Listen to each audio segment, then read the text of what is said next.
DC Comics cancels Gretchen Felker Martin's Red Hood after one issue following Charlie Kirk comments.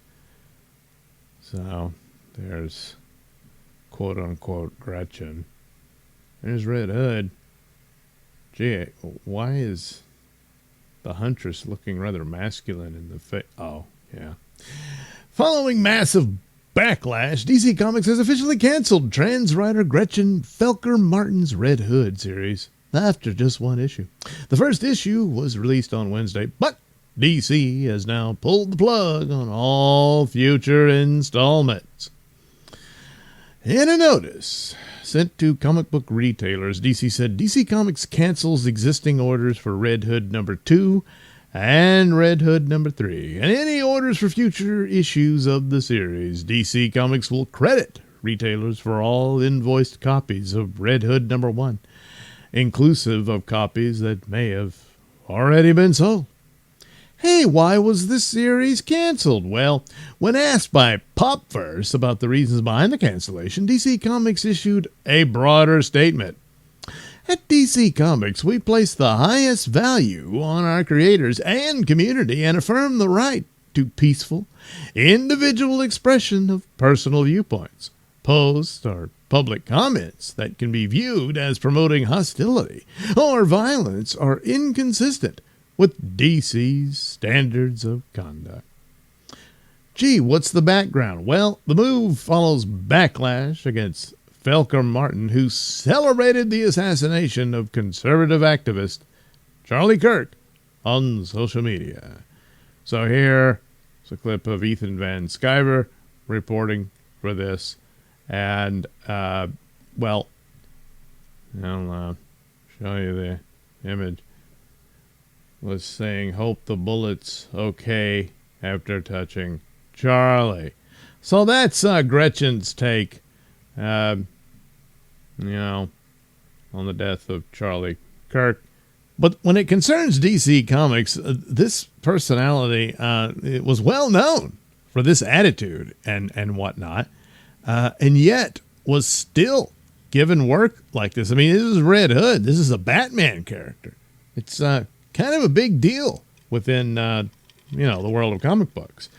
And this late in the day, for this type of foolishness, for the representation and really no merit whatsoever, just that, to pursue that, after it clearly brings you nothing but grief for the most part. Sometimes it's kind of under the radar. No one notices, but it's a little hard too because it's always self-inserts and, preaching about skin and genitals and the like. And it's pretty much bankrupted the industry, just like other entertainment outlets and what have you. And still doing it,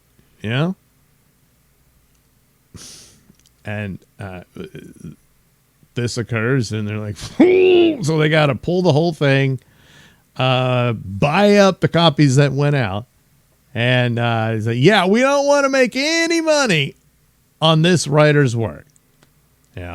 Well, yeah, but you hired this person in the first place. This attitude. It's not really all that surprising that Gretchen would say something like that, And, previously it was like people were upset because of the first page in Red Hood is a bunch of police officers doing themselves in. And Gretchen said, gee, I didn't understand what the hoopla was about because she doesn't see police officers as human. Nice, huh? So, well, you had plenty of forewarning here. No, still with it. So, something still stinks at DC, despite the fact between the two of DC and Marvel, DC's been doing a lot better. They got Jeremy Adams. He's really good writing stories. And just an emphasis on entertainment and adventure stories are more likely to happen at DC than at Marvel. This was the sort of thing I was like, you know what? I think I'm just going to stick with Ghost Machine and Mark Millar and Conan the Barbarian.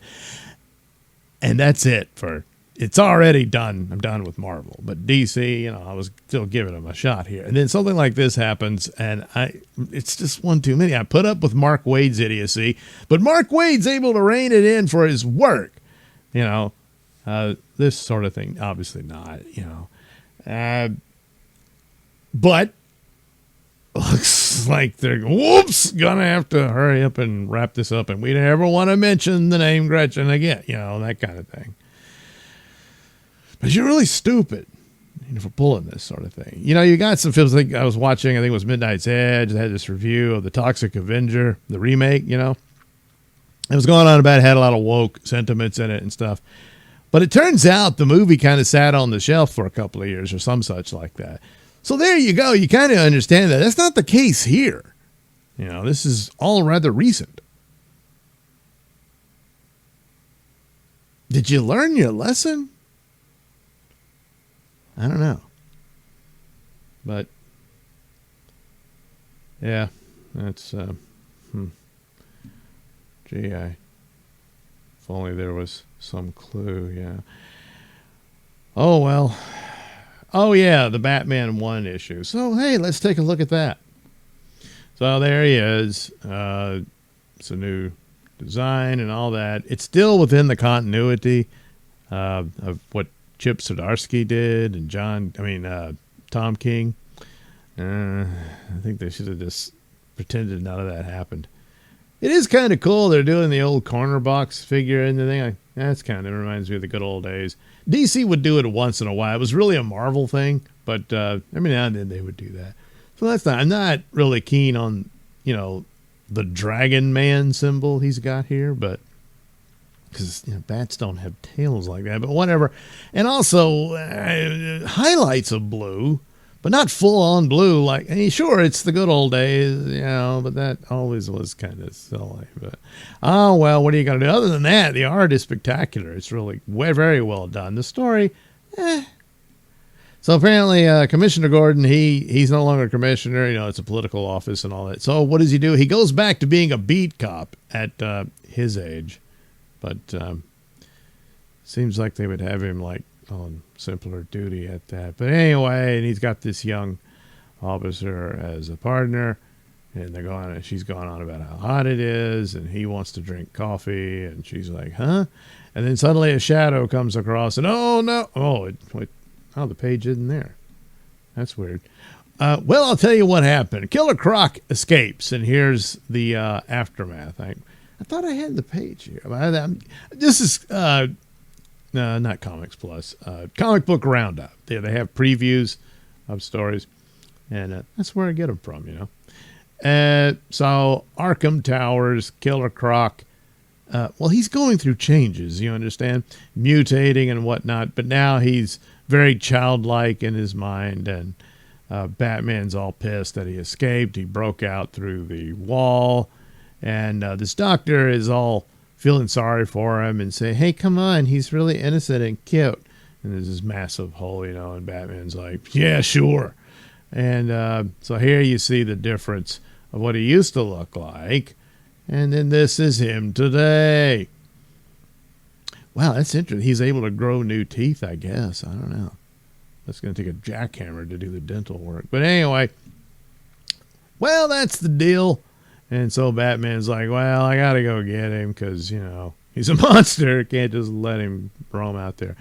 So he says, I'll contact you when I get him and hand him over, and that kind of thing. So he's got all these new gadgets. He's got some goggle that appears out of his mask. How? I don't know. It's DC Comics, They got, sci-fi tech and stuff. So there you go. And you get an overview of the city's. Oh, no, it's in chaos. There's even an ad for a bulletproof bustier, I guess, from LexCorp. Lex into lingerie or something. Anyway, and then other news elements about how crappy the crime is and all that sort of stuff. So you got kind of a callback to Dark Knight Returns type stuff, But it's a good device. Actually, Howard Chaykin was really good at that, an American Flag before Dark Knight.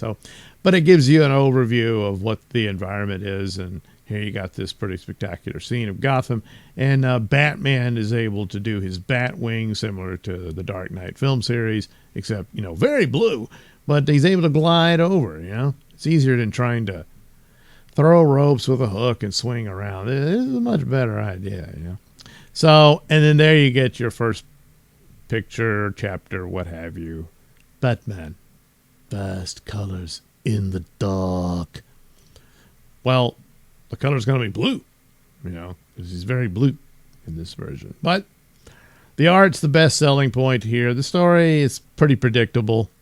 I won't spoil everything, but the conversation with the Doctor and Batman, you see how it kind of, it's all right, And then it ends on a sinister note where Robin contacts Batman about something serious. So, I don't know. I guess I'll see how it comes, since I was just on the edge of quitting DC. Pretty much done, except for, collections of older comics and that kind of thing. But it's been a very horrible couple of days, and just not in the mood for that kind of idiocy. But anyway, there we go. Batman #1. I don't know. We'll see.